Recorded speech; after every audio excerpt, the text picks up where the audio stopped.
Oh, gue tanya. Kemarin gue nanya ke Rudi kejang-kejang. Sekarang coba gue tanya ke Erben. Ben, Apa tuh? kok kata Petrus dosa bisa dihapuskan dengan badan disiksa? Oke, gini, Wahyu penyempurna itu jangan hobinya nanya. Woi, gue ke Erben, lu jangan Biar ku motong-motong. selesain. Biar ku Goblok selesain amat, si Anu nih. Wahyu penyempurna hobinya nanya. 1400 tahun kau kemana Dan aja? di sini judulnya apa, Justin? Justin Ebola Pietere. Di sini Aduh, judulnya apa gitu? Lu dicek judul ya, gue aja masuk tahu Wahyu judulnya. Bentar, ayatnya mana? Kau hanya nanya. Apa? Ayat-ayatnya. 1 Petrus 4 nomor 1, 1 Petrus 4 nomor 1. Nggak mau bilang ayat ya? Apa itu? Kenapa nggak boleh bilang ayat? Ya ayat punya Enggak, Arab loh, gampang ngapain itu. dipakai-pakai? Indonesia aja kita. Jadi ku dengar sang si iya. debater itu. Nah, betul tuh lihat tuh. jawabannya. Jadi Cuma karena dia Kristus melebar. telah menderita penderitaan Dipanjangkan. badani, Nah, kamu pun harus juga mempersenjatai dirimu dengan pikiran yang demikian. Karena barang siapa Aku telah yang jawab. menderita badan, ia telah berhenti berbuat dosa. Cakep. benar itu, benar. Aku yang Betul jawab. kan? Iya. Berarti Ini kekristenan maksudnya itu harus disiksa badannya Dengar supaya dia berhenti dulu. berbuat dosa. Kamu Iya puasa tuh menyiksa badan tak- kamu nggak? Tak Enggak bom lah, dulu. Islam beda Udah lagi. tak bom ya. Apa sih? Itu nyiksa loh. Dengar dulu. Loh, kalau Ini- kata ini kekristenan yang nggak pernah artinya- puasa, iyalah. Itu nyiksa loh. Ini Iya, karena artinya kekristenan iya. melepaskan kedagingan. Iya, menderita Paham nggak? badannya melepaskan kedagingan. Iya, kenikmatan Itu daging dia. disingkirkan. Jangan Itu semua. dia. Iya, makanya. Coba sekarang gua lihat badan lu biru-biru nggak badan lu? Itu Badan lu lebam-lebam nggak? fokusnya bukan kedagingan. Bodoh ini. Ini maksudnya bukan lebam-lebam. Kok maksudnya? Emang Petrus nggak tahu apa yang dia omongin? Nah, iya. Bro, Ini masalah kedagingan, bro. Iya, daging. Berarti daging lebam-lebam kan? Mana sekarang muka kalian lebam nggak gua tanya? Berdomba, coba jelasin. Iya. 1 Petrus ngocor 1 Petrus aja. 4. 1 Ya Petrus dijawab 4. lah. Jadi dijawab, sabar bro ya. 1 Petrus 4 itu sebenarnya kamu baca di ayat 2-nya itu loh. Coba. Jadi umat Kristen itu harus hidup berdasarkan kehendak Allah. Mana ada umat Kristen ini? Bukan berdasarkan kehendak dagingnya. Baca ayat 2-nya. Mana supaya waktu yang sisa jangan kamu pergunakan menurut keinginan manusia tetapi menurut kehendak Allah. Kan gitu. Mana umat Kristen? Ini contoh kehendak daging ya, ngelirik Iya. Main cewek. Nah coba sekarang ketika berhenti main cewek kesiksa nggak badan? Ini Triun Slayer ini mulutmu kok nggak pernah bisa kau kendalikan ya aku. Nih dijawab aja sih, aduh, kok malah ke mulut. Oke, saya jawab itu Kan konteksnya. sudah dijawab. Gini Sudah ya. dijawab itu. Supaya ya oke gini ya. Makanya di mana di 1 Petrus yang 3 itu bicara tentang teladan Kristus bagi gerejanya ya, bagi umatnya saat itu. Nah, ditegaskan lagi 1 Petrus 4 supaya hidup menurut kehendak Allah. Karena Kristus menyatakan kehendak Allah kepada umat manusia. Kristus ya Al-Masih ya. Baca aja yang tertulis lah, jangan yang ditafsir. Kami ini bukan ayatiah, Alkitabiah, bro. Jadi Alkitabiah, bukan Alkitapisir kan? Ahli kitab lagi menjelaskan, diam. Iya, ahli kitab, tapi yang tertulis dong. Jangan kejadian lagi nubuat Allah Azza wa Jalla yang bilang mereka mengatakan sesuatu dari Allah padahal tidak tertulis.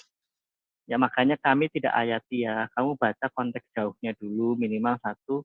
Jadi ini tuh seakan-akan Petrus tuh nggak tahu apa yang dia omongin. Makanya kau sering nongkrong di sini biar otakmu pintar.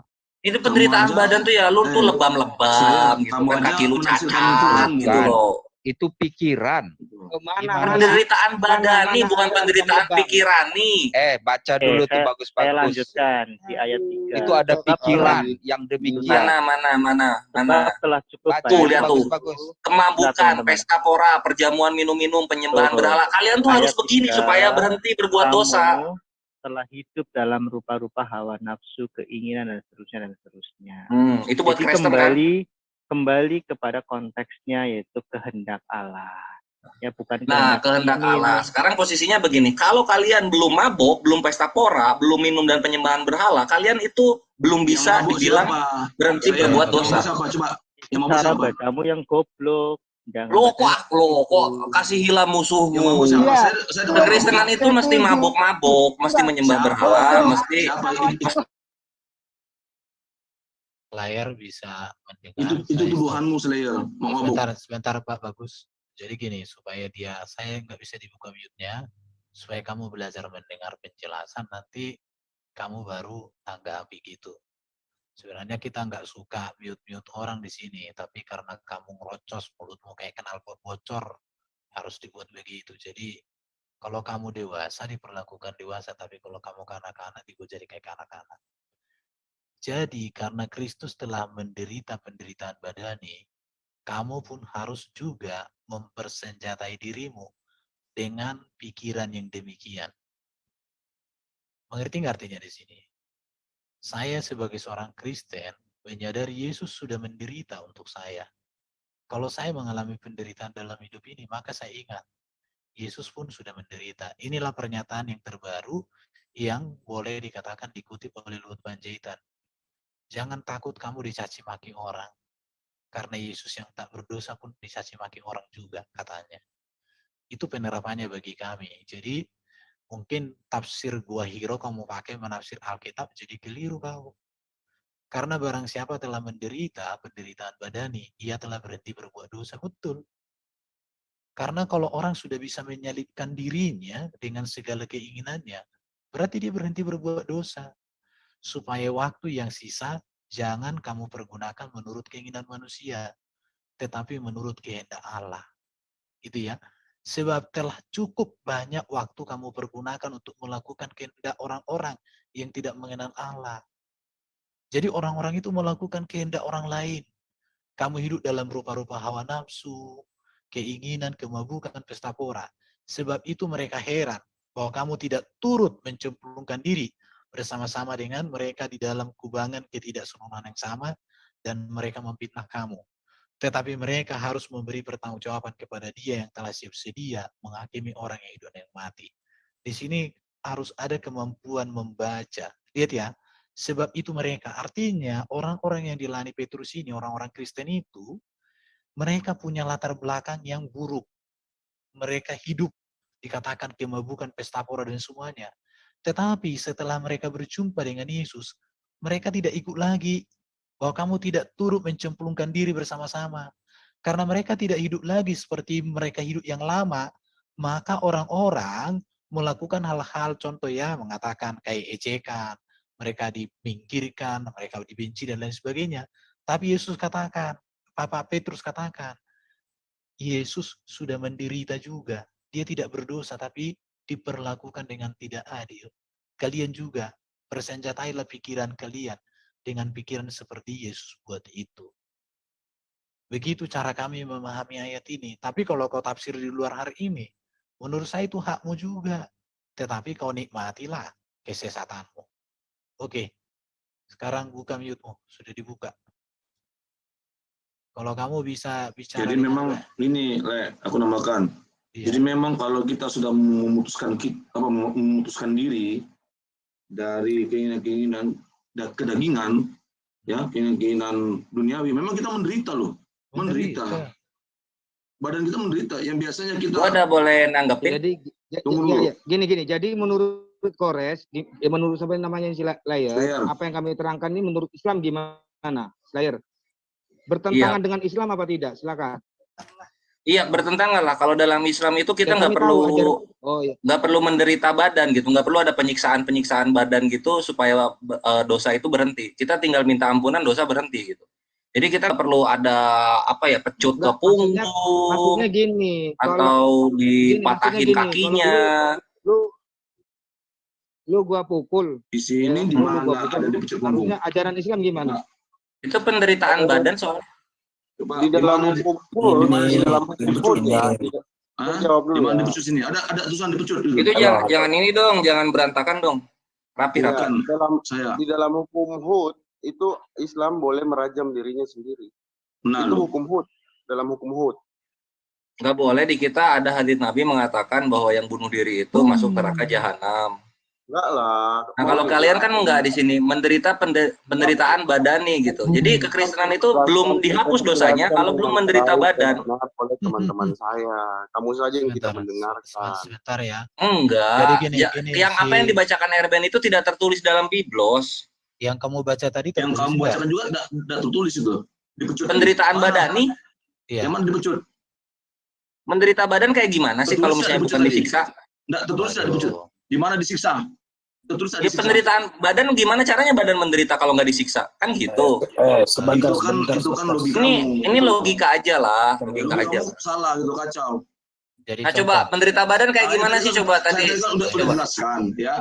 Ini tunggu. Oke. Kalau kita sudah mematikan diri kita dari keinginan daging, ya keinginan duniawi, ya pasti kita menderita loh. Keinginan kita menderita, keinginan badan kita maunya kita mengikuti dosa, gitu loh.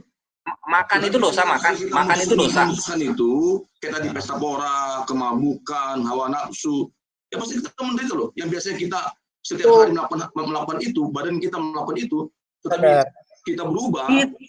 Itu my brethren, itu maksud gua. Itu maksud gua, kekristenan itu memang mesti mabok, mesti narkoba dulu, mesti berzina. Bukan seperti itu gitu loh. Baru supaya gitu loh. Oke, saya pikir begini ya, kita di CIA ini hancur itu. Bukan, kita di CIA ini kan bukan mempertontonkan kebodohan, tapi kita mempertontonkan kecerdasan. Jadi kalau Slayer masih mempertontonkan kebodohan, kamu salah masuk room. Karena di sini orang mempertontonkan kecerdasan. Ya udah, kita next ayat yang lain boleh?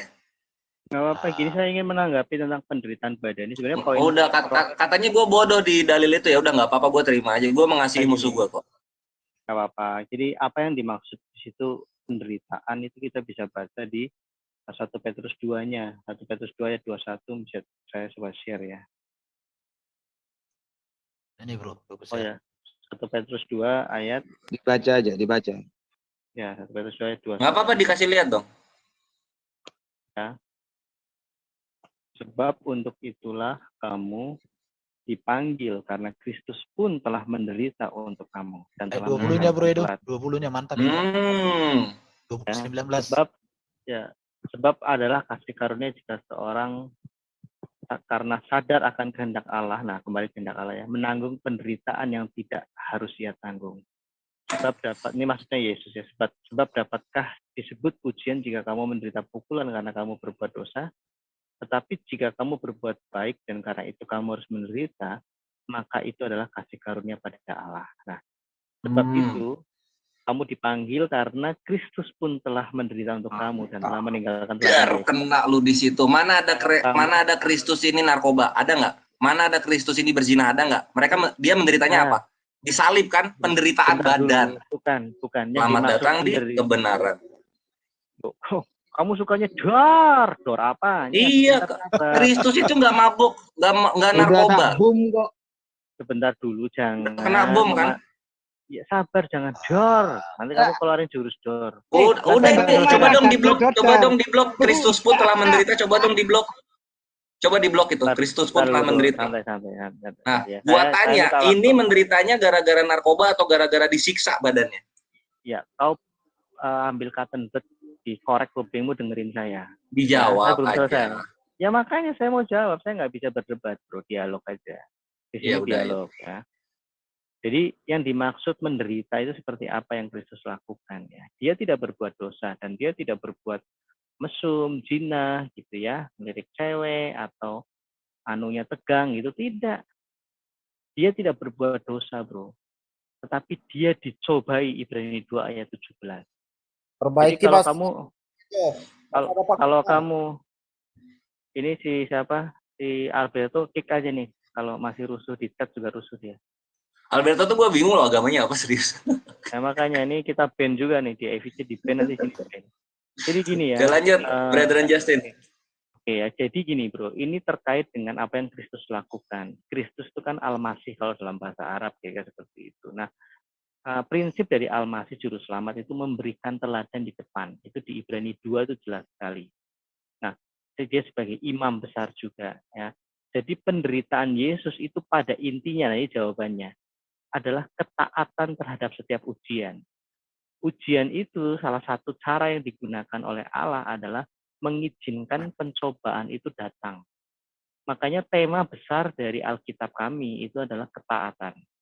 Seluruh peristiwa-peristiwa yang ada di sebelumnya di Perjanjian Lama itu bicara tentang ketaatan. Jika bangsa Israel tidak taat pun akan mendapat masalah, hukuman dan sebagainya. Tetapi kasih karunia Allah selalu berlaku. Di Ibrani 2 nih jelas nih ayat 10. Ini ayat kesukaan saya. Ya, sebab memang sesuai dengan keadaan Allah yang baginya dan oleh. Bentar dulu Pak, yaitu Allah mau banyak orang pada kemuliaan juga menyempurnakan Yesus yang memimpin mereka kepada keselamatan dengan penderitaan. Ya, ayat 17 lah. Cakep. Ya, ayat 17.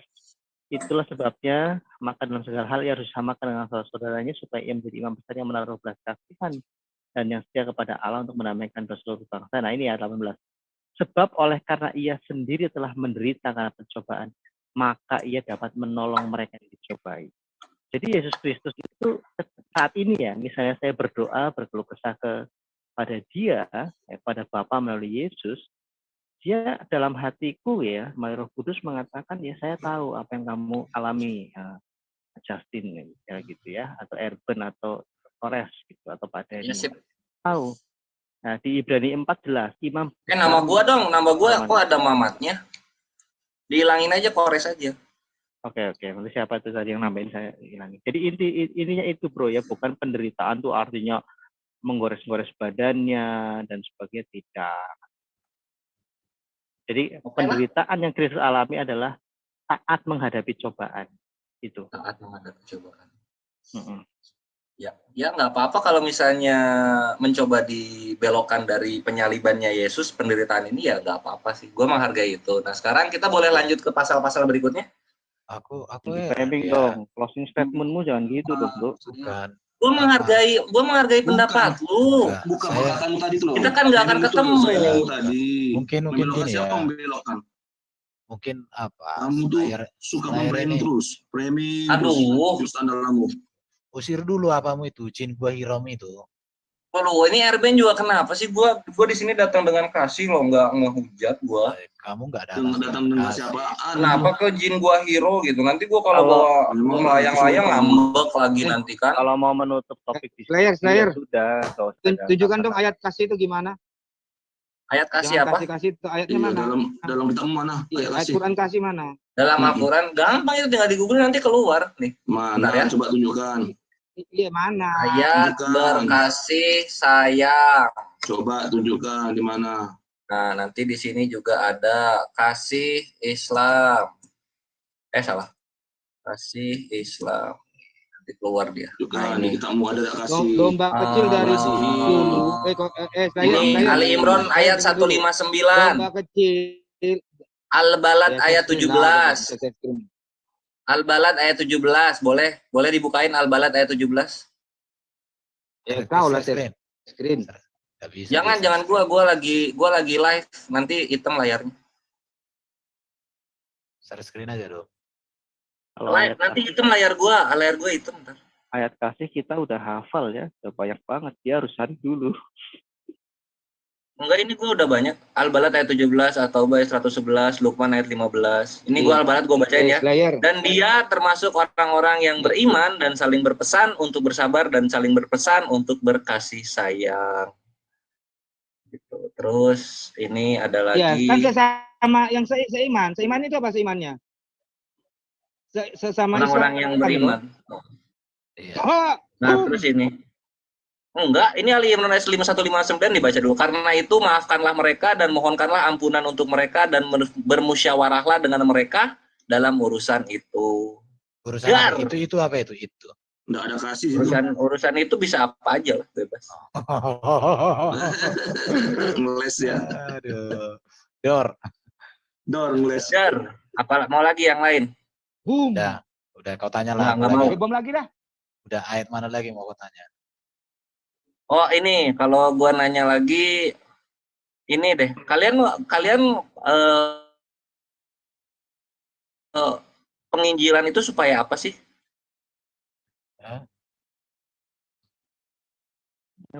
Memberitakan kabar baik. Nah, itu kan Injil artinya kabar baik gitu. Penginjilannya itu untuk apa? Lah iya. Memberitakan kabar baik, domba kecil. Ada yang lain mau nambahin, silakan. Nah, dikatakan bagaimana mereka percaya kalau tidak ada yang memberitakan. Bagaimana ada yang memberitakan kalau tidak ada yang mengutus. Itu tujuannya supaya nama Yesus didengar, dimengerti, dipahami semua orang untuk keselamatan. Itu tujuannya. Supaya nama Yesus didengar gitu ya. Kalau Brethren Justin ada mau nambahin?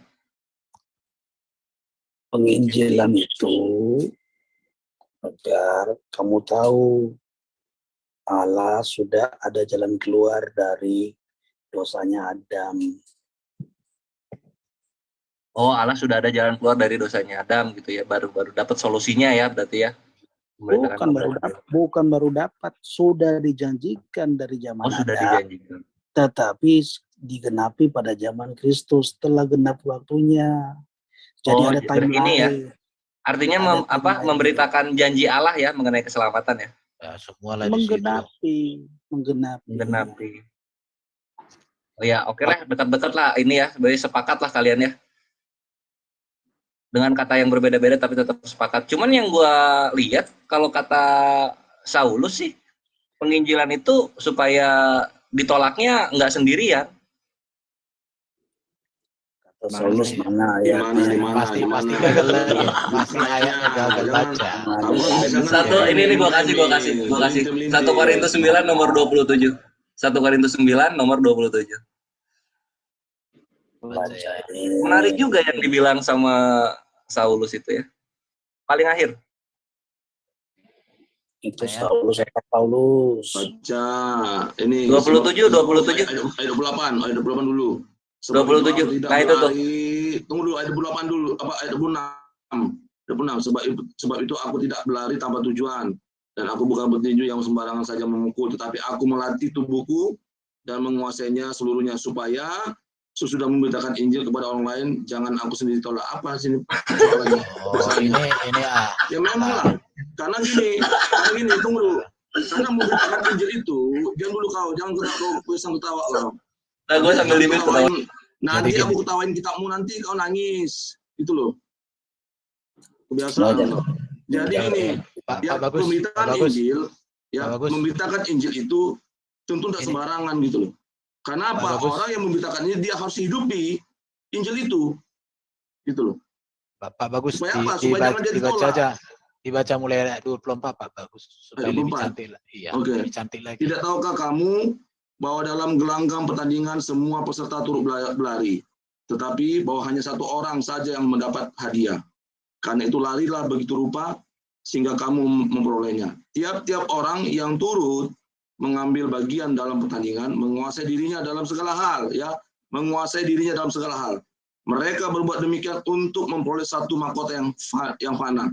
Tetapi kita untuk memperoleh suatu mahkota yang abadi. Jadi, ya, memberitakan Injil itu seperti saya bilang tadi, itu harus sesuai dengan apa yang dia beritakan. Dia harus hidupi itu. Makanya Paulus melatih dirinya gitu. Jadi artinya sama seperti makanya Paulus menganalogikan sama seperti pertandingan olahragawan yang melatih tubuhnya. Melatih tubuhnya ya. Supaya apa? Supaya kalau dia memberitakan, iya, dia sama seperti, perhatikan, sama seperti olahragawan.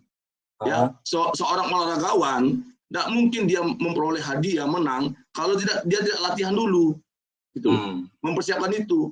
Nah, kalau kita orang Kristen memberitakan Injil, bagaimana mungkin kita memberitakan Injil dengan baik dan benar kalau kita tidak menghidupi itu, nilai-nilai itu? Kalau tidak menghidupi. Kita kan jadi batu sandungan gitu loh.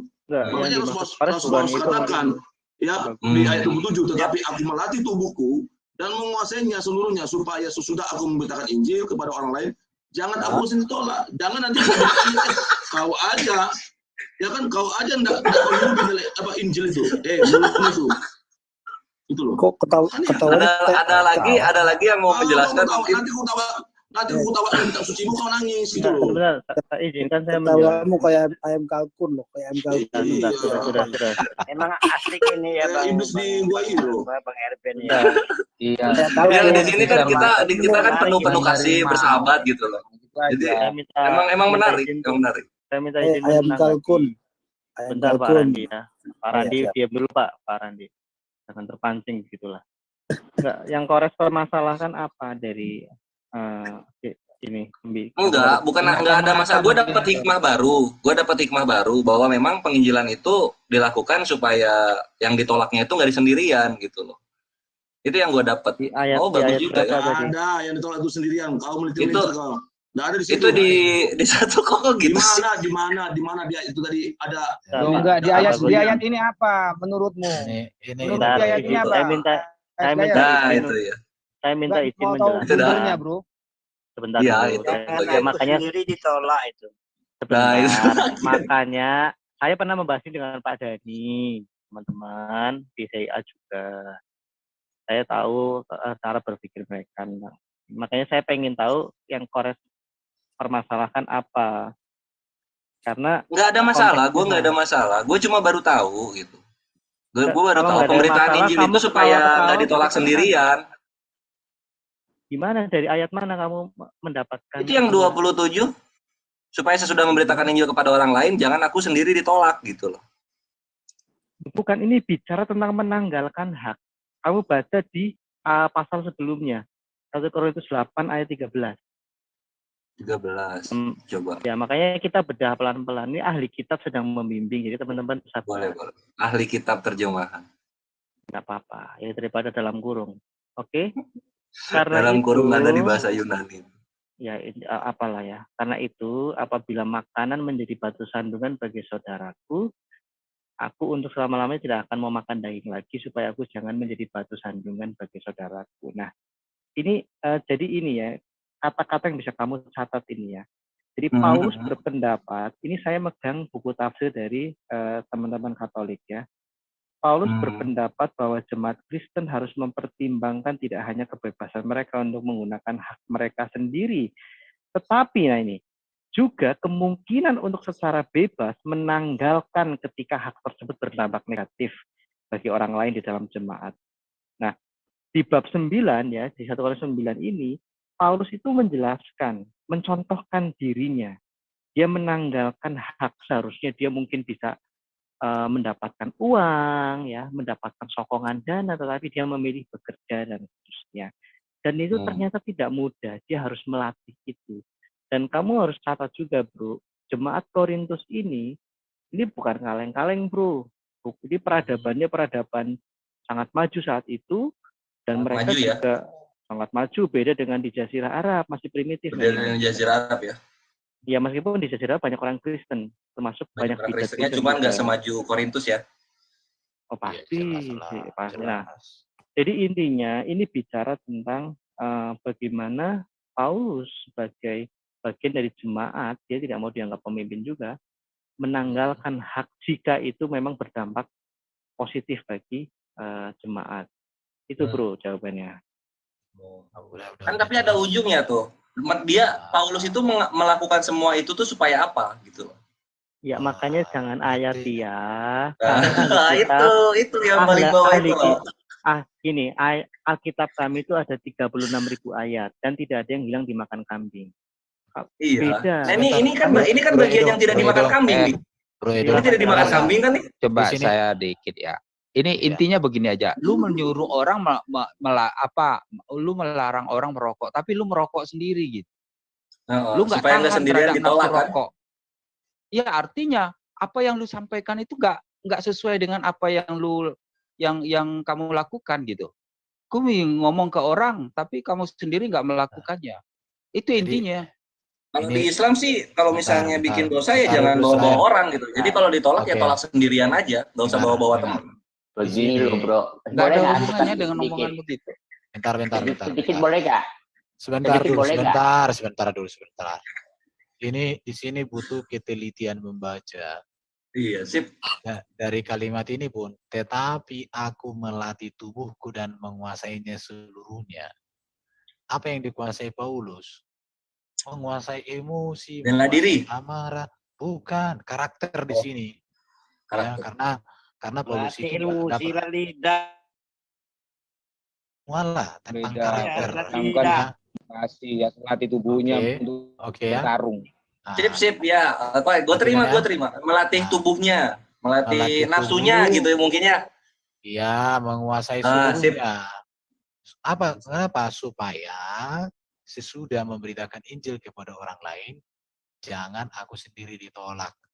Contoh, saya kasih contoh sama kau ya.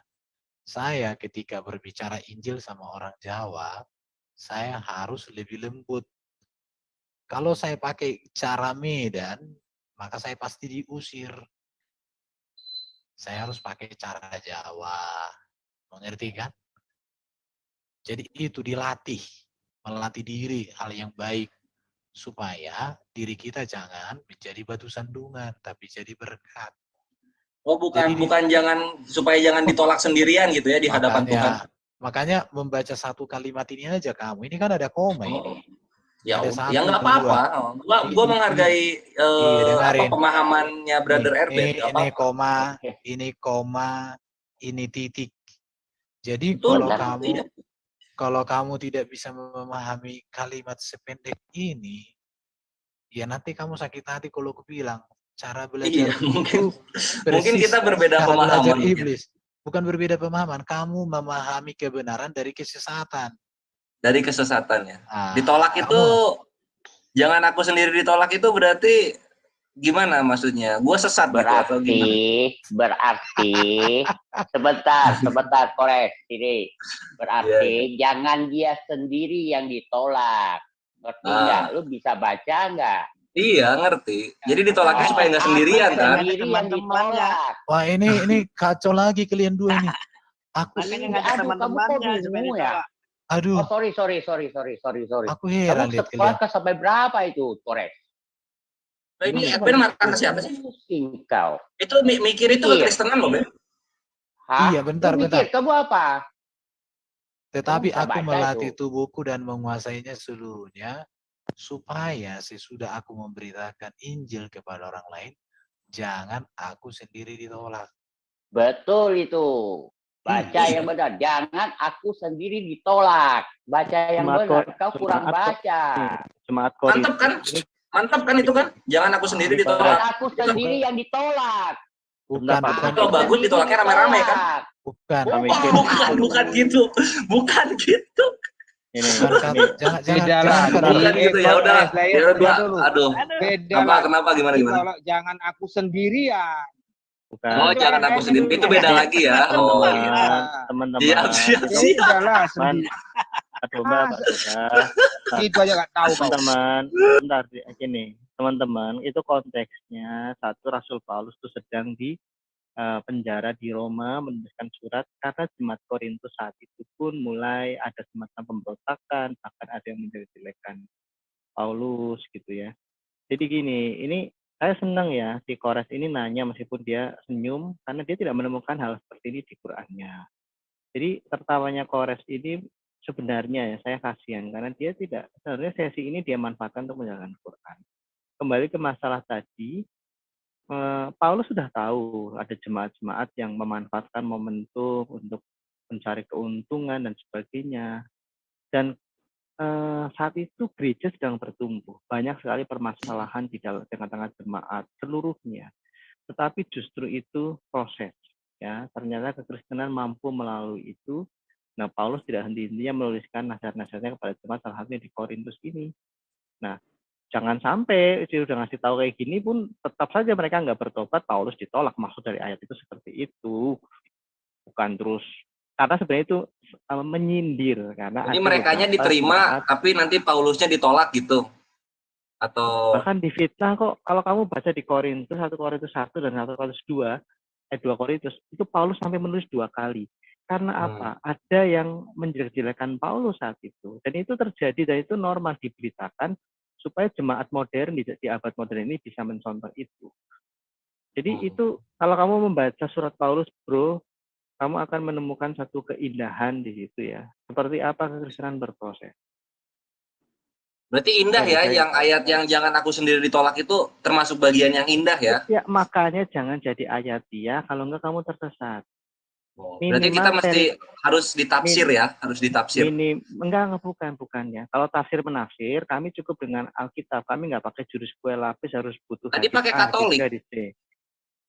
Ya, ini penjelasannya bro ya, penjelasannya.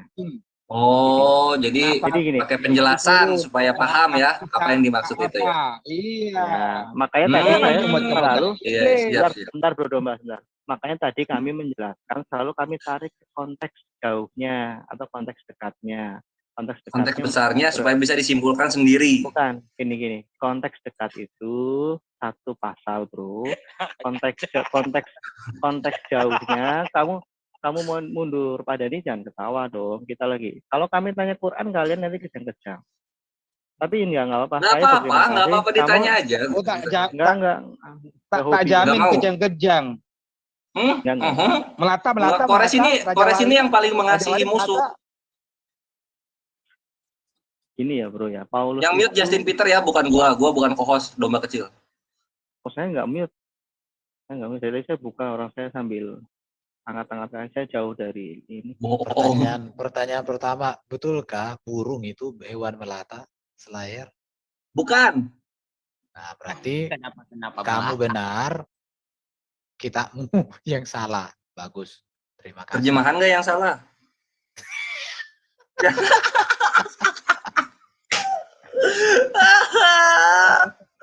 Coba bahasa Arab melata apa?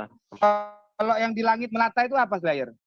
Yang di langit melata apa ya? Naga mungkin, naga melata mungkin. Naga melata. Enggak tahu, itu ada di Quranmu. Ketika ya itu gua kasih tahu, yang melata di langit itu naganya.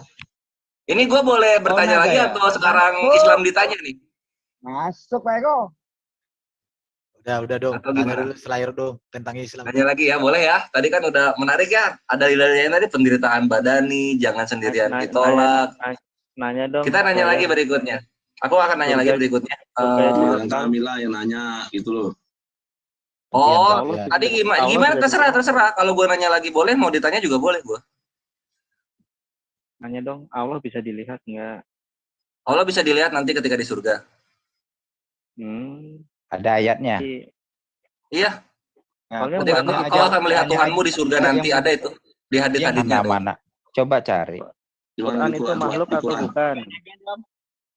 Quran makhluk bukan, saya. Quran bukan makhluk, Quran itu sifat. Wah, beda sama Pak Da. Quran itu sifat. Saya bilang Quran makhluk. Berter kalian dua di sini nih. Quran makhluk ya. Mungkin masuk Pak Dani kitabnya. Makhluk ya, itu tanya Pak Dani, silakan Pak Dani. Makhluk yang Anda perkirakan seperti manusia. Iya, sekarang saya tanya Quran, Quran. Quran itu ciptaan. Berarti sifat itu ciptaan. Berarti sifat itu ciptaan. Enggak begini, ini yang nggak dipahami kekristenan. Ketika ada kholik dan makhluk, itu ada melekat, ada sifat yang melekat kepada entitas gitu loh. Ada sifat yang melekat. Nah, sifat ini yang nggak mau diakui oleh kekristenan. Karena sifat yang berbicara itu dituhankan. Biarkan Bro Domba. Nah, coba. Apalagi? Ya. Jadi gini, Pak Dani kan tadi ngomong bahwa kitab itu tadi adalah ciptaan. Apakah sifat itu ciptaan? Kalau tadi kan bilang kitab Al-Qur'an adalah sifat. Nah, apakah sifat itu ciptaan? Silakan. Ini nanyanya kepada Dani atau ke aku? Ya kamu lah, jangan. Ya ke Slayer lah. Ini sip gini. Nah, jadi begini, sifat itu melekat kepada kholik dan makhluk. Jadi sifat ini selalu ada bareng dengan kholiknya. Gitu loh. Yang menarik, kekristenan menyangka sifat ini bisa berkehendak. Ini kan lucu. Contoh kita punya sifat baik, nah sifat baiknya bisa berkehendak. Ini kan lucu gitu. Nggak masuk ke logika. Nah, dalam Islam logika-logika yang aneh nyeleneh kayak gitu nggak ada. Ya sifat yang melekat pada entitas. Entitas inilah yang berkehendak sifatnya akan digunakan seperti apa. Jadi Quran bukan ciptaan. Quran bukan ciptaan. Oh, pada ini bilang ciptaan. Ya apa sih? Coba pada ini fitnahnya ini gimana pada nih? Pada nih fitnahnya gimana nih? Ya, bukan gua yang mute domba kecil ya, bukan gua yang mute domba kecil. Bukan aku juga. Oh, aku mute dulu. Aku sopan orangnya. Setiap bicara selesai aku mute. Dimanapun. Oh, gua kira lu beres apa? Berarti ngomong lu cuma setengah-setengah mute gitu ya? Lu selesai. Ya, pada ini gimana? Lagi? Tertawaku juga udah selesai. Itu tertawa. Bebas. Ya, boleh. Yuk, Pak Dani silakan. Ya, terima kasih ya. Quran itu ciptaan. Kalau yang dikatakan kalamullah itu baru yang dikatakan sifat. Itu namanya kalamullah. Maka di dalam Al-Quran itu yang merupakan kumpulan wahyu-wahyu, maka di situ yang namanya kumpulan itu memiliki makna yang luas. Bagian-bagian wahyu itu ada yang namanya kalamullah. Kalau kalamullah itu merupakan sifat. Ini Pak Dani ini ketua MUI ini. Itu kalamullah. Selayar ini apa? Ketua MUI. Nah, Pak jadi, Dani itu makanya ustaz. kalau Al-Quran itu kan kumpulan. Umur lebih banyak lagi. Kumpulan wahyu-wahyu. Maka kalau kita mau mengeneralisir, tidak bisa kita, ya memang ada perbedaan ya, di dalam Islam juga ada, karena kalau kita sudah mengeneralisir Al-Quran itu sebagai sifat, ada umat Islam. Bukan Al-Quran sifat Pak, tidak pernah ada Pak. Maksudnya sifat kalam itu kan sifat Pak, kasih yang jempol Pak batin. Dani. Maksudnya begini loh Pak, ya dalam sejarah Islam kan seperti yang kami ketahui, kalau salah silakan dikoreksi. Mu'tazilah itu kan dianggap bidat Pak. Kalau Pak Dani mengatakan Quran itu adalah ciptaan atau makhluk, itu tentu saja tidak sesuai dengan Ahlus Sunnah wal Jamaah Pak. Setahu kami itu Pak, dan kenapa di Indonesia setahu kami Muslim itu mayoritas aswaja Pak. Tuh. Islam Jadi itu kalau tidak ada aswaja, tidak ada yang lain. Seluruhnya Islam itu adalah merupakan ahlu sunnah wal jamaah. Bapak tahu Mu'tazilah tidak Pak? Mu'tazilah itu kan ditentang oleh Imam Syafi'i loh Pak. Dengar dulu.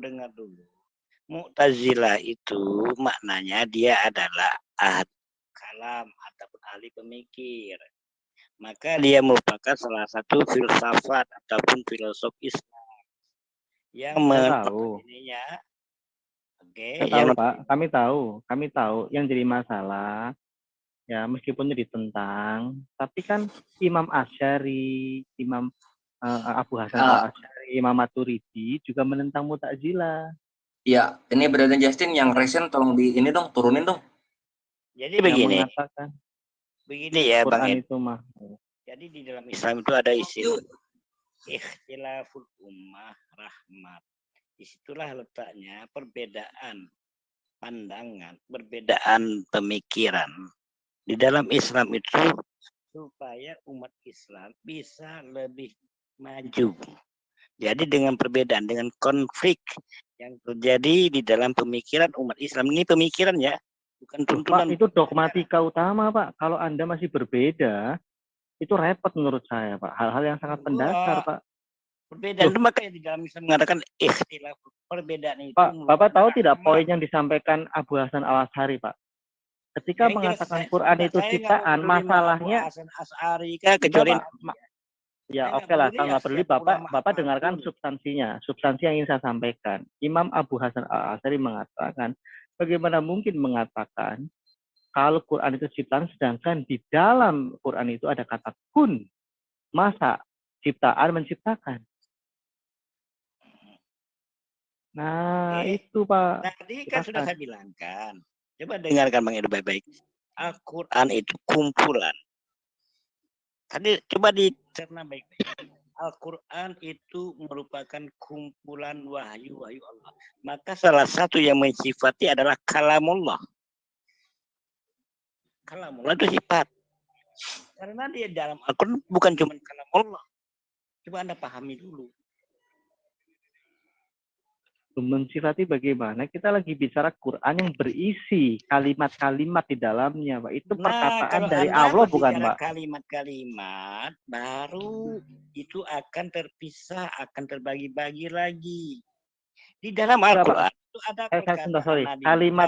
kalimat itu. Kalamullah itu alam. Di dalam Al-Quran itu ada perkataan Nabi Musa, ada perkataan Nabi Muhammad, ya kan? Ada perkataan bangsa jin, ada perkataan iblis. Itu semuanya ada yang diabadikan oleh Allah. Paham nggak? Iya, diabadikan itu teknisnya seperti apa, Pak? Yang mengatakan kata-kata. Kan saya jelaskan beberapa minggu yang lalu ya. Makanya Islam itu kalau Anda berbicara berarti Allah memperkatakan perkataan yang dikatakan jin begitu atau gimana? Atau yang lain Musa gitu. Iya, kan perkataan Musa kan ada di dalam Al-Qur'an. Berarti kan intinya Muhammad menerima perkataan langsung dari Allah kan melalui Jibril kan. Iya, itu mendapatkan ya sudah. Namanya bayinah. Maka di dalam Al-Qur'an itu ada namanya bayinah juga. Maka kalau Anda berbicara Al-Qur'an itu luas. Maka tidak bisa Anda mengeneralisir kecuali Anda mengatakan satu, misalnya apakah kalamullah itu ciptaan? Nah, itu baru saya nggak bisa mengatakan kalamullah itu bukan ciptaan, itu sifat. Oke, kalau kalimatnya itu makanya kita tidak bisa berpandangan sempit. Oke, bagian dari Quran yang bukan ciptaan apa? Nah, kalau begitu ya nanti dulu. Makanya saya bilang kan Anda kalau berbicara ingin mengadu domba dengan saya, dengan Bang Slayer, nggak akan bisa lah. Karena umat Islam itu punya satu pandangan. Memang teradu domba kok gimana sih Pak? Enggak. Cuman ya ini kan jangan gini. Ustadz Firanda mengatakan kalam nafsi dengan kalam lafsi itu bukan ciptaan. Sedangkan menurut Ahlus Sunnah, ya apa itu kalam nafsi dan apa itu kalam nafsi? Jangan asal sebut aja. Saya bukan salah sebut, Pak. Maksudnya jangan asal sebut, jangan asal. Gini Pak, gini Pak ya. Pak, jangan suka bertanya ya. Seolah-olah kami itu tidak tahu, meskipun pengetahuan kami terbatas, tapi paling tidak substansinya kami tahu. Kalam nafsi itu katakanlah tulisannya, kata-katanya, kalam nafsi itu yang terkandung di dalamnya dan segala macam. Kami tahu hal-hal seperti itu. Nah, yang ingin saya jelaskan, saya loh, nggak usah ketawa. Itu benar itu. Salah, Brother Justin. Itu benar. Salah. Oke, saya buka literaturnya ya. Saya juga megang kok. Saya megang kok. Buka aja terus dibacain. Kalam nafs. Oke lah, dari kalam lafsi dan kalam nafsi, mana yang ciptaan? Saya tanya. Nggak ada, dua-duanya nggak ada yang ciptaan. Salah terminologi lu. Slayer, kamu nggak segarang yang tadi. Ini kan gue lagi menjawab. Kamu jawab. Kamu bertentangan dengan Pak Dhani kok. Yang bagian mananya? Ya semuanya. Bingung kan lu? Ya kalau misalnya semuanya berarti lu bisa satu. Coba tunjukin yang mana. Saya tes, menurutmu surga itu kekal tidak? Kamu juga nggak bisa. Nah, Firman dulu kok kabur. Allah bisa dilihat. Soal firman dulu. Oke. Nah coba, sekarang gue bertentangan apa? Dan yang mana? Bagian mananya gue bertentangan? Ya elah, kamu udah dapat bocoran. Oh itu sampai 5 ya. 1, 2. Pak Dhani mengatakan ciptaan, kamu bukan ciptaan 3. Pak Dhani emang ngomong kalam ini ciptaan? 4. Saya tanya Quran, kamu tadi mengatakan Quran itu bukan ciptaan. Kan pelitat-pelitut, jadi kalam atau bukan? Loh, pertanyaan saya 5. Quran ciptaan atau bukan? Oke. Saya jawab sekarang. Quran ciptaan bukan? Bukan. Bener kan? Pak Dhani bilang Quran ciptaan.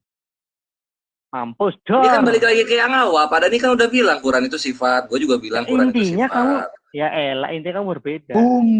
Saya tanya Pak Dhani. Kok kalau misalnya dua-duanya ngomong sifat kok dibilang berbeda? Gimana maksudnya sih?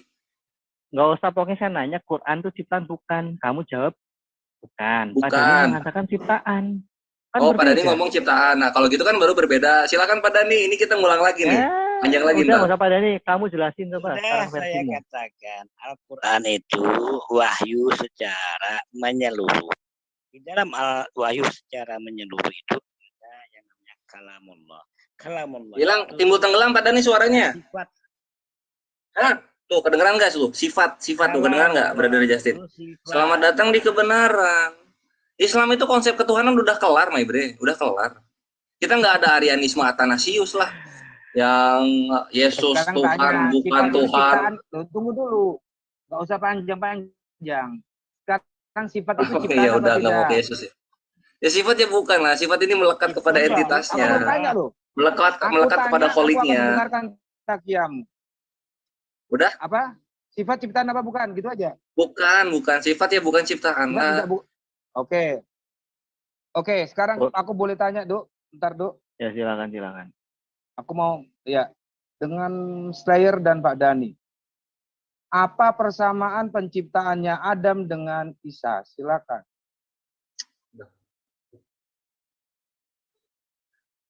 Udah dijawab nih, gue dulu ya. Gue dulu. Sama-sama dengan kata kun, sama-sama dengan ada medianya. Itu persamaannya. Mana ayatnya? Dalil.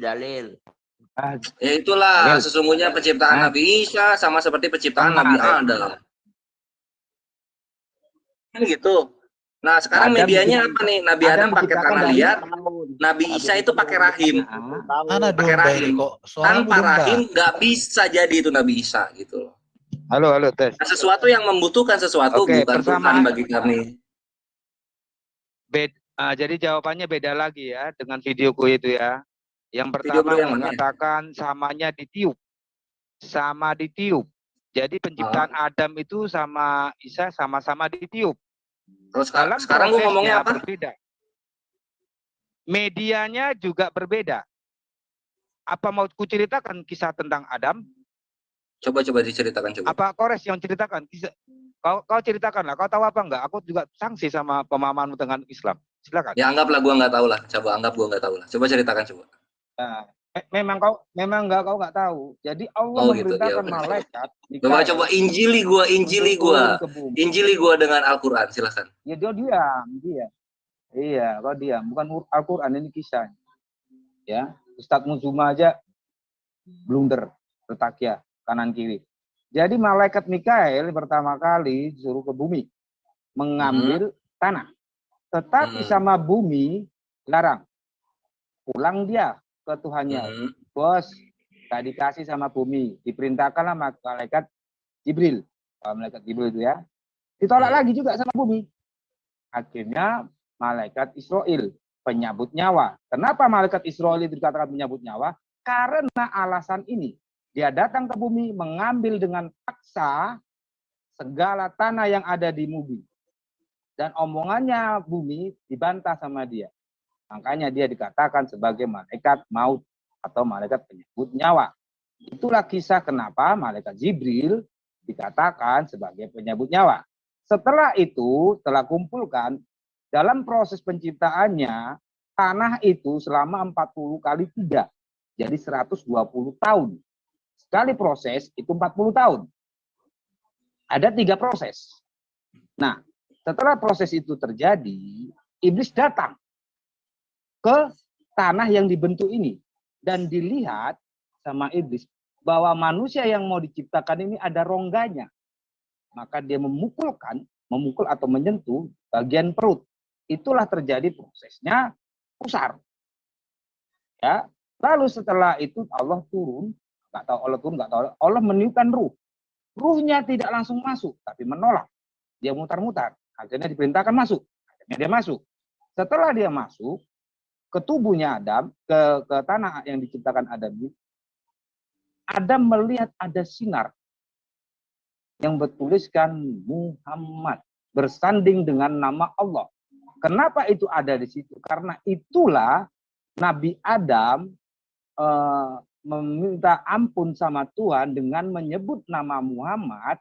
Maka itu ditanya sama, dari mana kamu tahu dengan nama itu? Ketika engkau menciptakan aku melihat ada tulisan itu, saya nggak tahu siapa. Maka Allah karena tahu Adam bisa menyebutkan itu, Allah mengampuni dosa Adam. Ini pun sudah diklarifikasi sama Ustadz Abdul Somad. Ada videonya, silakan cek. Nah, kalau penciptaan berarti yang lu ceritain salah gitu. Tunggu dulu. Lo yang kuceritakan benar apa enggak? Lo tahu enggak? Tadi Ustadz Abdul Somad klarifikasinya apa yang diklarifikasi? Yang dikatakan Abdul Somad, Nabi Adam dosanya diampuni karena menyebut nama Muhammad. Kau cek di videonya ada itu. Yang diklarifikasi apanya? Kisahku yang kuceritakan. Yang diklarifikasi, yang aku ceritakan ini apa yang sesuai dengan diceritakan Abdul Somad. Kalau kau nggak percaya, kau lihat videonya. Nah, oh, dikonfirmasi maksud lu. Klarifikasi itu koreksi, Mbak Ibre. Lanjut. Iya. Ceritaku ini kau percaya nggak? Nggak apa-apa, lanjut aja dulu. Nah, kau bingung. Berarti dalam proses ciptaan Adam ada 120 tahun. Apakah penciptaan Isa sama seperti Adam? Tidak. Dalam segala hal aku katakan tidak. Yang sama hanya meniupkan. Kalau dikatakan meniupkan, samanya di mana? Samanya hanya ditiup. Jika samanya hanya ditiup, manusia juga ditiup. Umat Islam percaya bahwa manusia ditiupkan ruh Allah di umur 120 hari. Sama-sama ditiup. Jadi penciptaan Adam, Isa, dan manusia sama-sama ditiup. Jadi kalau dikatakan penciptaan Adam dengan Isa samanya di mana? Tidak ada yang sama. Sama-sama ditiup. Kalau Isa yang meniupkan adalah malaikat. Sama-sama tidak menggunakan sperma. Tunggu dulu. Sama-sama, ya. Kalau Isa tadi yang meniupkan Jibril. Tetapi kalau Adam yang meniupkan Allah. Aku pernah tanya di Q&A, ya, nggak tahu lupa aku di mana. Persamaan hanya ditiup. Jika memang persamaannya ditiup, manusia juga ditiup. Jadi apa spesialnya? Jadi kalau Adam di kekristenan bukan ini ya? Adam kekristenan bukan manusia ya? Sekarang saya tanya Quranmu, penciptaan Adam sama seperti Isa. Duh, gimana? Lu bisa jawab nggak? Iya. Cerita Adam aja. Sama-sama. Tadi thank you lu udah tambahin satu lagi, sama-sama ditiup, sama-sama tidak menggunakan sperma, sama-sama menggunakan media. Tanpa tanah liat Nabi Adam nggak jadi, tanpa rahim Nabi Isa nggak jadi. Mesti ada medianya. Beda bro. Serius, mesti ada medianya. Kalau misalnya Nabi Isa, kalau misalnya Nabi Isa ditiup tanpa media apa-apa, oh jadi manusia keren itu, baru salut gua. Bolehlah kekristenan menuhankan. Cuma kalau misalnya pakai rahim juga ya. Pak Dhani sekarang, Pak Dhani. Apanya? Ya, Pak Dhani. Ya, sama kemarin saya dapat jawaban bahwa penciptaan Adam sama Isa sama-sama ditiup. Sekarang Pak Dhani, silakan. Iya, jangan sembunyi-sembunyi Pak Dhani. Silakan Pak Dhani. Saya Iya. Samanya di mana? Silakan. Bukan hanya ya, jadi persamaan itu banyak. Di antaranya ditiup juga. Kemudian tidak ada sperma, tidak ada percampuran sperma. Adam juga tidak menggunakan sperma. Kemudian medianya juga sama. Kalau Adam dari tanah, sementara rahim seorang ibunya yang bernama Maryam itu juga dikatakan bersumber dari tanah. Ya kan, sumber manusia ini juga tidak lepas juga dari tanah juga. Jadi sama-sama menggunakan media. Apa salahnya? Itulah persamaannya. Iya, kalau misalnya beda soal durasi doang ya nggak ada masalah sih. Yang satu 120 tahun, yang satu 9 bulan ya biasa aja lah. Pak Tani, tanya dong Pak Dhani. Berarti samanya. Tanya dulu Pak Dhani. Sebentar Pak Dhani. Sebentar aku mau nanya. Bentar mikir, domba kecil belum beres. Gimana? Karena aku nanya sama Pak Dhani dulu. Ya udah mikir aja deh. Yuk. Sebentar Pak mikir. Ini kesempatan dulu Pak Domba menyelesaikan Pak. Silakan Pak Domba. Iya. Oke ya. Jadi kalau katakan sama-sama ditiupkan, jadi ayat ini tidak terlalu spesial karena manusia juga ditiupkan. Yang meniupkan tubuh manusia di dalam manusia ini, penciptaan manusia kita ini, itu Jibril. Sama-sama ditiupkan. Sama-sama Jibril. Nah, oke. Berarti perbedaannya, persamaannya hanya media, tanah, sama sperma. Kalau Pak Dhani tadi katakan, Maria berasal dari mana? Dari tanah. Tidak. Maria berasal dari rahim. Sperma laki-laki dan sperma perempuan. Baru terciptalah itu. Tercipta Maria. Tapi kalau Pak Dhani katakan dari tadi samanya dari rahim, kalau dikatakan rahim berarti ada tempat. Sedangkan penciptaan Adam itu mengambil dari tempat. tempatnya di bumi di sebelum ke sana itu dong yang Jibril dulu dong. Yang Jibril. Emang Jibril lah yang niup ruh ke dalam rahim Maria ya? Nah, itu di mana sih? Slayer, domba kecil ini, dengar dulu, domba kecil ini orang yang sangat yakin bahwa umat Islam gak ada yang hafal Quran. Cakep. Nah, sekarang dibuktikan aja Jibril yang niup ruhnya. Coba. Selamat malam. Yang sekarang Maria ketemu siapa? Loh, kok ke situ? Jangan disamain. Kalian kan datang keimanan dari ditafsir. Kalau Islam tuh dari yang tertulis. Lah aku tanya, bener nggak? Oh nggak tahu kan? Ya, semua firman disampaikan malaikat. Nah sekarang yang ruh ditiupkan malaikat ini di mana dalilnya? Eo. Ya sekarang aku tanya. Yang bertemu dengan enggak, kamu tahu?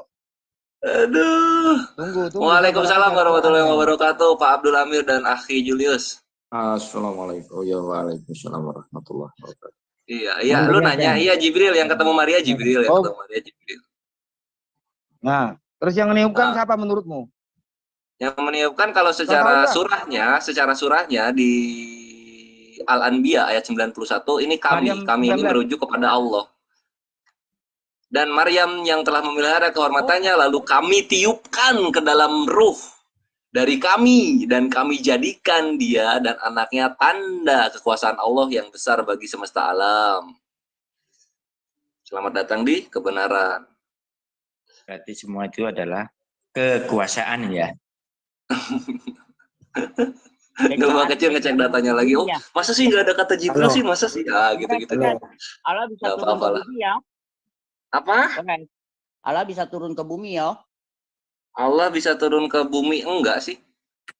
Bukan masalahnya bukan bisa nggak bisa, pantas nggak pantas gitu loh. Oh, jadi tadi yang tiupin siapa? Yang tiupin Allah lah, pakai kata kami itu nahnu. Oh, berarti kami ya? Berarti kami. Allah ya. Allah. Itu niup ke farjanya. Kalau ini ya tiup ya. Iya, ditiup lah, nggak dizinahi kan. Kalau zina kan Hosea 2 nomor 2. Tiup dari mana? Ditiup ke farjahnya. Ditiup dari langit bisa aja lah, karena namanya juga Allah Maha Kuasa. Pakai ditanya. Lewat mana? Masuknya itu lewat ke mana Pak Dani? Farjaha kan? Farjaha ya, iyalah ke situ. Oh. Anginnya lewat farjaha. Siapa yang meniupkan? Yang meniupkan kami itu loh, Allah. Maksudnya Allahmu itu meniup farjahanya Maryam gitu.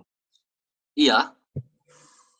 Pastinya kalau Allah mungkin dari kekristenan itu karena Tuhannya manusia, jadi kalau niup tuh mesti nempel mulutnya ke farjaha gitu. Mungkin dari kekristenan mungkin begitu. Kamu jangan karena manusia wajar, terbatas dari ruang dimensi. Jadi kalau misalnya Tuhan Yesus niup itu ya nempel mulutnya ke siapa? Ke farjahanya Maria. Jangan mentakwil. Yang tertulis farjaha. Iya, yang tertulis kan farjaha. Nah, ya berarti Allahmu pikiran kalian kan nempel tuh, nempel kan ya? Iya kan? Nggak usah mentakwil. Enggak ditakwil. Nah, sekarang ada tertulis nggak? Mulutnya mesti nempel gitu. Kan nggak ada. Ya intinya farjaha ditiup. Intinya farjaha ditiup itu aja gitu. Ini gue menjelaskan kebingungan kekristenan. Di mana kalau misalnya Tuhan manusia, maka mesti nempel mulutnya ke farjaha seorang wanita. Itu kalau Tuhannya manusia. Saya nggak bilang nempel, minimal misalnya Kores. Jangan gitu dong. Gimana cara manusia Yesus niup farjaha kalau nggak nempel? Manusia ini loh. Sekarang nggak boleh gitu dong. Nggak boleh. Ini kita mesti mengamini keterbatasan jasad dari seorang manusia. Niup farjaha istrinya. Nah itu kan kalau Yesus kan nempel kan karena manusia. Nggak usah ngomong Yesus dulu. Gimana? Ini Tuhan lu berbentuk manusia, Tuhan kami tidak ada yang menyerupainya. Jadi ketika meniup farjaha, yang mesti nempel itu mulutnya siapa? Mulut yang Tuhannya berbentuk manusia. Enggak, saya nanya. Ini yang perbedaannya, ini yang membedakan antara keimanan kita. Oke. Cakep ya? Slayer. Alamu punya wajah. Nggak apa-apa brother Justin ya. Gua menghargai kemanusiaannya Yesus kok. Kalau misalnya nempel ke farjaha ya nggak apa-apa lah. Yesus orang. Bisa buktiin kamu bilang itu ini ya. Kamu bilang ayat itu bohong ya. Ayat itu bohong gimana tuh? Bohongnya. Saya bisa mana bohong? Kenapa gue bisa bohong? Kenapa gue bisa Al-Anbiya 91 gimana sih tertulisnya? Kok gue bisa dibilang bohong? Enggak, kamu bilang ayat itu bohong atau hadis itu bohong, boleh nggak? Nggak boleh dong, nggak boleh. Oh ya udah nggak boleh ya, apa boleh buat? Apa sih? Nggak ngerti gue. Nanti intinya begitu. Jadi bedakan antara Tuhan Allah Azza wa Jalla dan Tuhan yang Yesus yang kalian sembah itu. Yesus punya mulut, maka kalau niup farjaha mesti nempel mulutnya. Yesus. Masalahnya Allah enggak.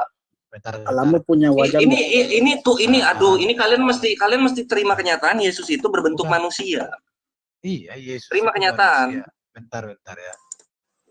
Yesus memang manusia, tapi Yesus nggak pernah tiup farjaha. Iya, sekalinya dia tiup farjaha, nempel itu mulutnya, Brother Herbert. Iya, Yesus sudah pernah tiup farjaha. Iya, tapi kan gimana cara menciptakan orang tiup-tiup roh itu kok? Ya enggak? Loh, enggak pernah Allah kami mencipta sesuatu dengan meniup. Coba nih Pak, benar-benar ayatnya ya. Coba dengarkan dulu. Dan ingatlah kisah Maryam yang memelihara farjahanya ataupun vaginanya. Dia memelihara vaginanya. Maksudnya apa?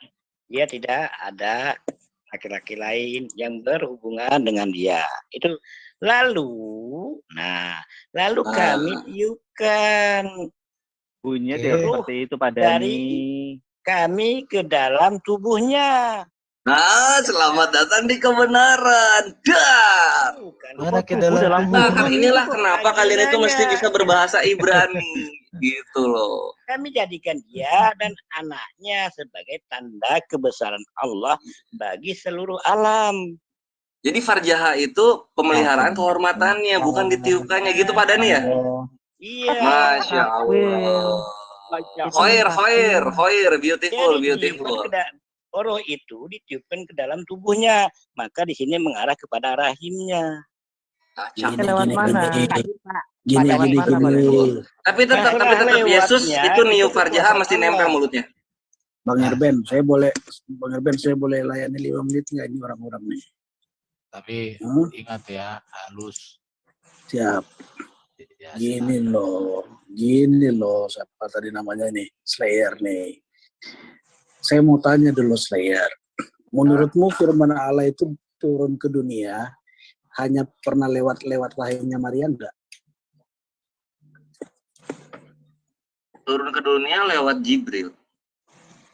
Turun ke dunia hanya lewat rahim Maria atau enggak? Lewat kurir.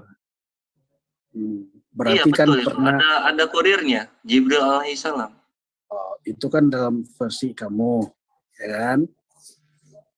Itu kan versi kamu pakai kurir. Ya versi siapa lagi menurut saya? Versi siapa lagi yang ada? Coba gua. Ada versi gua terus versi siapa lagi? Firman Allah bisa turun ke bumi langsung, nggak usah pakai kurir. Siapa bilang harus pakai kurir? Ya, contohnya. Sebentar. Enggak. Lu ini membantah kekristenan lu sendiri. Firman lu turun itu butuh rahim. Tunggu, itu turun setelah 200 tahun sebelum itu dia udah bolak-balik member Allah bolak-balik. Iya, cuma kan nggak jadi orang. Nggak jadi orang kan. Nah, sekarang ketika jadi orang butuh rahim kan. Lu kok membantah keimanan lu sendiri? Bukan, kau tahu nggak apa maksudnya menjadi manusia lewat Bunda Maria? Tahu nggak? Ya, itu dia. Nggak bisa Yesus turun nggak lewat rahim dan jalur vagina itu nggak bisa. Nggak bisa dia. Sebelum dia turun jadi manusia lewat Bunda Maria, dia udah pernah turun. Dia ketemu Abraham langsung, makanya Yesus berkata, Abraham bersukacita melihat hariku. Enggak. Dia ketemu Abraham, kemudian dia nggak ada, dalilnya nggak ada. Bohong nih, ini Randy Fox bohong nih. Bohong nih. Diam. Dia ketemu Musa dalam bentuk api. Ketika dia di gunung dipanggil Iya, itu kan Tuhan Israel gitu. Tapi ketika bentuk yang Yesus, perhatikan ini, bentuk yang Yesus. Sekarang gimana caranya rahim Maria ini keluar api itu gimana caranya?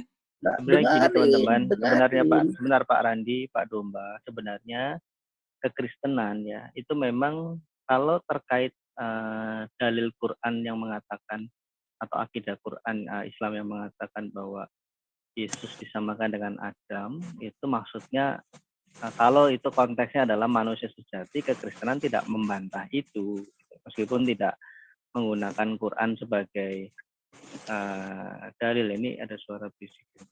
Berarti Brother Justin mesti berdamai dulu sama domba kecil. Ya, makanya gini, ini kan dialog ya, gini-gini, nggak apa-apa lah. Maksudnya gini, mungkin yang tadi domba kecil saya maksudkan itu prosesnya dan sebagainya gitu, harus sama persis dan ternyata berbeda.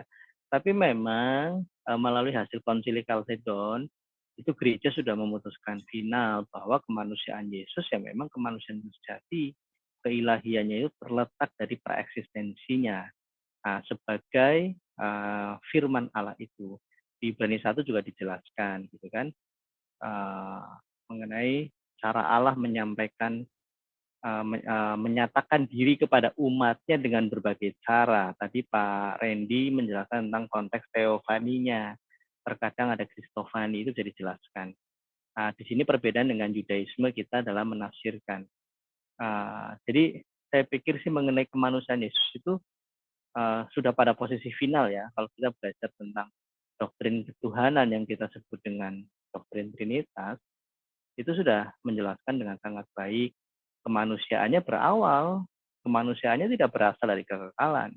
Ketika mengatakan kemanusiaannya berasal dari kekekalan, itu bidat, heretik. Nah, ketika menyangkal kemanusiaan Yesus pun itu dikatakan sebagai antikris. Ketika menyatakan hanya satu pribadi kealahan, kemanusiaannya hanya seperti orang-orang sawah, itu pun robot, itu pun bidat. Jadi saya pikir kekristenan sudah final itu sih, tidak perlu harus dibenturkan. Ketika Quran, jadi gini, ada banyak di dalam Quran yang sebenarnya bisa kita amini ya, ketika mereka mengatakan kafirlah yang menyamakan Al-Masih dengan Allah.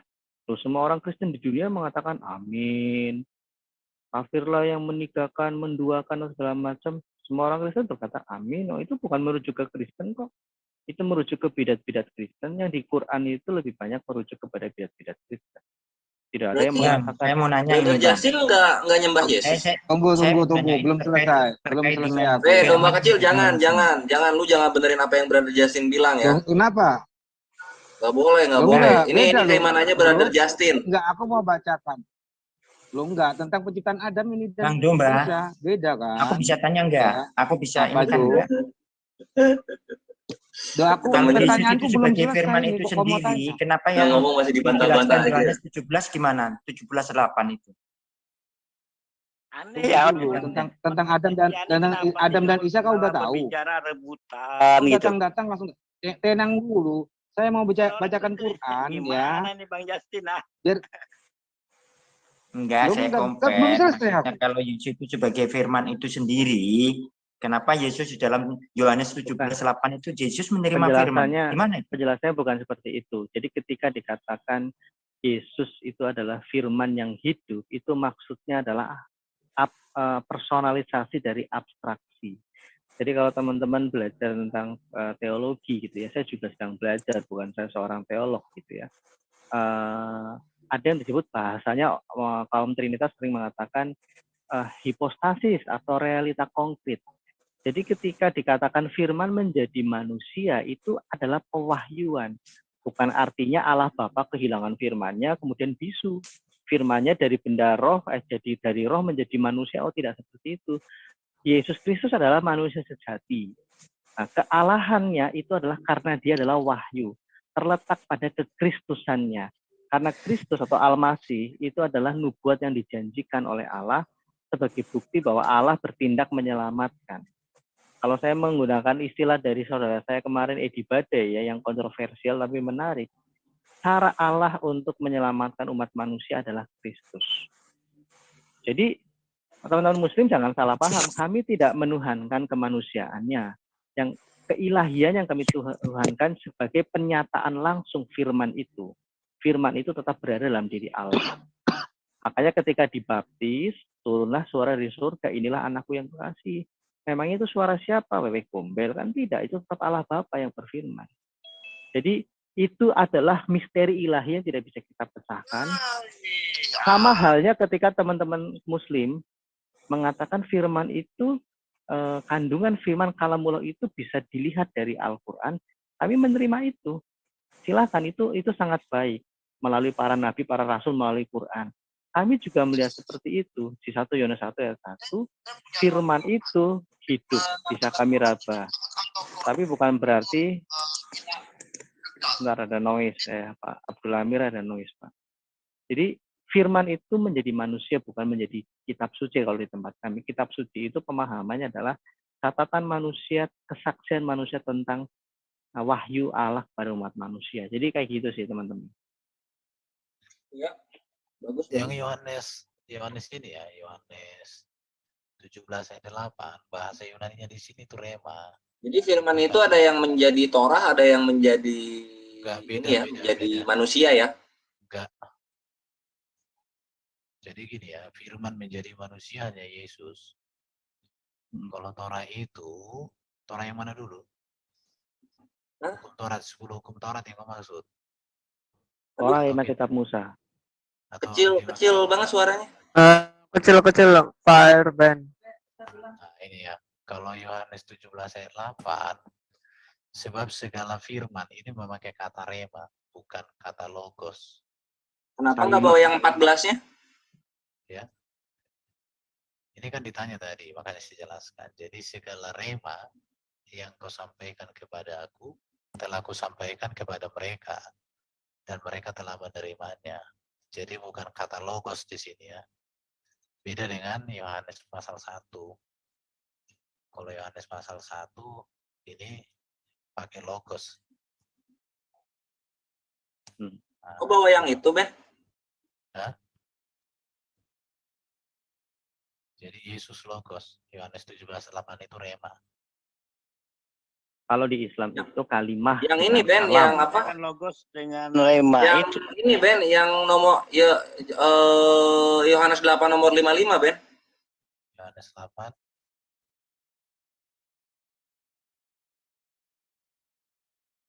Ayat 55. Kenapa di sini? Nah itu pakai logos Ben di situ Ben. Padahal kamu tidak mengenal dia, tetapi aku mengenal dia. Dan jika aku berkata, aku tidak mengenal dia, maka aku adalah pendusta, sama seperti kamu. Tetapi aku mengenal dia, dan aku menuruti firman-Nya. Saya belum cek apakah ini kata logos. Itu pakai logos itu. Kata logos ini. Yohanes 8 nomor 37, nomor 43, nomor 55, itu pakai logos semua. Oke, sebentar saya jelaskan. Ya.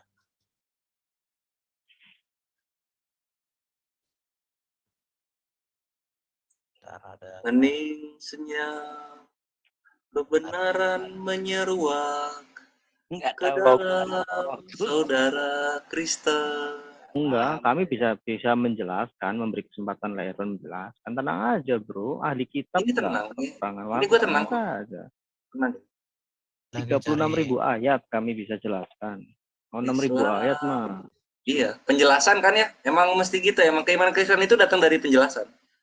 Selesaikan dulu lah. Lah, kau kalau nggak mentakwil juga nggak bunyi ayat. Kalau nggak pakai hadis Nabi, hadis Allah. Kalau nggak pakai hadis Nabi, Quranmu nggak bunyi, bro. Quran nggak bunyi gimana? Quran itu tidak akan ada kalau tidak ada Nabi, gimana? Kami nggak pakai jurus kue lapis, Pak. Kalau mau pakai kue lapis yang melapis Alkitab, bagaimana Quran bisa kalau ada? pakai jurus kue lapis yang melapis Alkitab itu banyak sekali, Pak. Iya, gini aja. Itu Biblos dicacar aja. Kita buy one. Coba Torah versus Al-Quran, Yesaya versus Al-Quran, Matius versus Al-Quran. Jangan main keroyokan. Keroyokan gimana? Surah-surahmu itu ada surah Makkiyah. Kalau keroyokan lah itu. Surah-surah ya Kak, Matius 1, Matius 2, Matius 3 itu surah-surah baru. Ayo kita adu. Cuma kalau misalnya mau main per kitab, Al-Quran kita buy one, ayo. Berani nggak? Ntar gua tanya penciptaan Adam di YSQL bingung kalian. Ayat yang dimakan kambing baru Taiwan. Ya nggak perlu yang makan kambing. Coba yang jangan sendiri aku ditolak itu juga kalian udah bingung. Oke. Ini ya. Jadi gini, Slayer. Ya. Firman sebagai logos itu dipakai 330 kali dalam BB. Artinya luas. Banyak ya? Ya, ini artinya luas. Logos ini merupakan kata benda yang diartikan sebagai firman, tapi kadang juga diartikan perkataan, kabar, Injil, ilmu, pengetahuan, ucapan, atau sabda. Kurang satu, Ben. Ben, kurang satu itu, Ben. Lumayan juga itu berita dasar. Yesus. Oke, jadi ini ya, Tuhan, ini Bapa di surga, itu memiliki logos, dan dia menjadi sumber logos. Yesus juga memiliki logos. Bahkan juga semua orang memiliki logos. Perbedaannya Nah ini kan kalau logosnya Tuhan namanya Yesus, logosnya Yesus namanya siapa? Bentar. Yesus kan memiliki logos, saya juga memiliki logos. Bedanya adalah logos Allah itu kekal dan maha kuasa. Logos Yesus adalah logos kemanusiaan Yesus yang punya otoritas yang diberikan dari Allah. Makanya nanti perkataan Yesus, perbuatan Yesus kan ajaib. Contoh, Yesus bisa menghentikan badai, bisa dengan kata-katanya menghidupkan orang. Baru semua orang memiliki logos. Jadi perlu kita memahami makna logos itu harus dipahami pada konteksnya. Ayat yang berarti nggak semua logos punya nama ya? Ya logosnya Tuhan aja yang punya nama ya? Bentar ya. Jadi gini ya. Jadi Tuhan memiliki logos, Yesus memiliki logos, manusia memiliki logos. Apakah logosnya sama-sama atau berbeda? Di sini kita lihat ya, logos Tuhan kekal dan maha kuasa, sebab logosnya Tuhan, huruf besar ya, ini menuju kepada YHWH, adalah hakikat Tuhan sendiri. Tuhan menciptakan segala sesuatu oleh logosnya. Yesus adalah logosnya Bapa di surga yang diutus ke dunia menjadi manusia. Dalam hakikatnya sebagai manusia, ia memiliki logos. Logos Yesus berkuasa sesuai dengan kuasa yang Bapa di surga nyatakan di dalam diri Yesus. Manusia juga memiliki logos, yaitu sebagai logos yang diberikan oleh Tuhan kepada manusia sebagai ciptaan. Logos manusia terbatas dan mutlak harus bergantung kepada logos Tuhan. Dan logos Kristus yang telah hadir menjadi sumber hikmat dan terang bagi manusia. Coba dibuka dong logos yang manusia, coba gue pengen lihat. Apakah di bahasa Indonesianya firman? Coba gue pengen lihat. Yohanes 8 ayat 51-52. Yohanes berapa? 8 51-52. Coba dilihat. Ngajarin umat bingung tentang Aku apa berkata itu firman. kepadamu sesungguhnya barang siapa menuruti firman-Ku, ia tidak akan mengalami maut selama-lamanya. Kata ini orang Yesus. Bentar dulu. Kata orang Yahudi kepadanya, sekarang kami tahu bahwa engkau kerasukan setan, sebab Abraham telah mati, demikian juga nabi-nabi. Engkau berkata, barang siapa menuruti firman-Ku, dia tidak akan mengalami maut selama-lamanya. Ini bukan logos manusia ini. Iya. Ya Yesus kan manusia. Yang lo minta coba logos manusia mana? Loh. Ini kan Yesus yang ngomong. Iya, Yesus yang ngomong. Ya makanya gue minta logos manusia. Oke, saya cari prokondansi ya, bentar ya. Silahkan dicari. Gue tahu sebenarnya dalil-dalilnya yang mana. Gue cuma pengen tahu penguasaan lu mengenai pembendaharaan kata-kata Yunani dalam Biblos seberapa jauh. Apakah ngalahin gue atau enggak gitu loh. Apalin aja bangga. Iya kalau udah hafal kan udah enak kita dialog. Bisa gampang nyebarin kabar baik yang dilantunkan.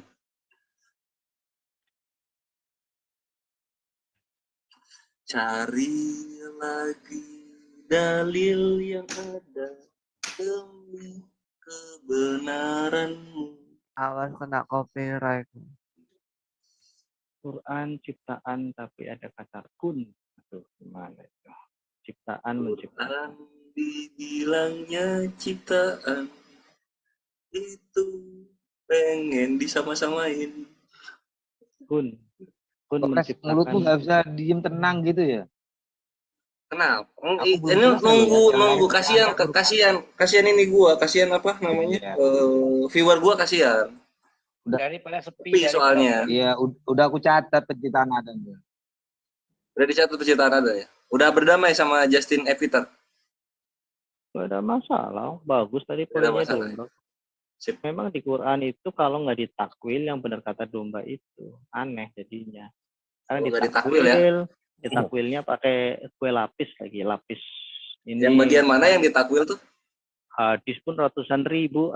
Pertanyaannya, hadis itu disalin, ditulis atau dihafalin ya? Cuma kita hadisnya nggak dibikin kitab suci.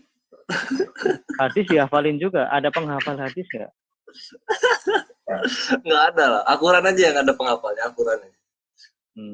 Ada Al-Quran banyak hadis. Cuma kalau apa ya itulah. Belum menemukan umat Islam yang hafal Quran. Kores. Tadi udah ada yang mau nih, gue tanya ke ini gue ya. Ikhwah yang di live komen, ada yang nantang nih, ada yang pengen ketemu sama Hafiz Quran nih. Ayo naik Ikhwah. Iya, naik. Yang hafal Quran naik. Yang hafal Quran naik Ikhwah. Kalau saya sebutkan ayatnya, saya sebutkan kisahnya, kocak langsung kau tunjukkan ayatnya. Ya. Jangan kau langsung aku kalau tunjukkan ayat, ya. Siapa aja? Siapa aja? Dapat apa? Kecil belum pernah bertemu, iya. Tunjukkan, banggakan bahwa Islam itu penghafal Quran yang baik. Banyak penghafal. Makanya dites. Ini giveaway-nya apa ya? Giveaway-nya apa? Kalau mau klaim ya silakan. Dalam Islam itu adanya banget nih kalau Islam ditantang gue seneng banget nih. Dapat apa? Dapat apa? Kau diam. Player berdiam. Kalau lu disuruh diam. Gue disuruh diam. Hafal Quran enggak? Enggak, gue nggak hafal. Kalau gue hafal Quran, nama gue Hafiz bukan Penatua, bre. Lu minggir dulu, aku mau tanya Pak Dani. Pak Dani hafal Quran enggak? Jangan tertawa loh. Lo kok nggak tertawa? Gue udah bilang gue bukan Hafiz. Quran ada. Lu kok diem? Yang kutanya Dani. Saya tidak hafal. Dani bukan gua. Anak saya insya Allah hafal. Saya tanya Pak Dani hafal Quran enggak? Oh, berarti yang hafal anaknya. Teman saya ada yang hafal, emang kenapa? Kenapa, Domba? Emang kenapa? Ada nggak yang ngafalin tanpa melibatkan bacaan? Ngapain nanya hafal Quran? Banyak yang hafal Quran. Jadi dari Nabi Anda, dari mulut masuk telinga, langsung ke mulut, masuk telinga, butuh share screen nggak? Saya share screenin. Ya, nih udah ada nih, udah datang nih satu nih, Akhina Muhammad Irfan Fauzi, domba kecil. Sebelum kita lanjut, domba kecil akan ngasih apa kalau dia hafal? Ya, aku mau cari dulu kisah. Belum hafal. Kok hafal? Sebutkan. Tuh, kok hafal apa? Dapat apa? Al-Quran kan? Iya, dapat apa? Teman saya banyak yang hafal Quran, emang kenapa sih, domba? Teman saya banyak yang hafal. Temennya. Ya emang kenapa sih? Oh, temennya. Jangankan temennya. Anakku hafal Quran, bro. Nggak, nanti gua akan bikin satu kajian, satu konten. Domba kecil menantang Islam yang hafal Al-Quran. Nah, tantangan dari lu nih apa ngasih apa? Bentar. Maunya domba kecil itu apa sih? Maunya domba kecil. Maunya domba kecil apa?